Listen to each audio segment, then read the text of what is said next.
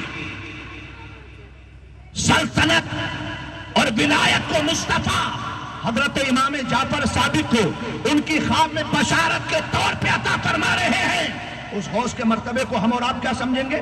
لیکن عزیزان گرامی، اس غوث نے کردار کیا دیا ہے؟ سرکار غوث العظم نے علم حاصل کیا ہے۔ سیدنا سرکار غوث العظم کس طرح سے اپنے گھر بار سے دور جا کر کے اپنا علم حاصل کر رہے ہیں حضرات محترم۔ مگر آج ہم دیکھیں، ہمارے پاس دنیا کی ساری آسائشیں موجود ہیں، دنیا کی ساری نعمتیں ہمارے پاس موجود ہیں، ہمارے پاس پہننے کے لیے کپڑے بے شمار ہیں، ہمارے پاس کھانے کے لیے نعمتیں بے شمار ہیں، مگر عزیزان گرامی اس کے بعد بھی ہم اللہ کے شکر گزار بندے نہ بن سکے۔ اگر ایک دن کے کھانے میں کچھ کمی آتی ہے، بندہ رب کی بارگاہ میں شکری کے طور پر کہہ دیتا ہے یا اللہ یہ آج مجھے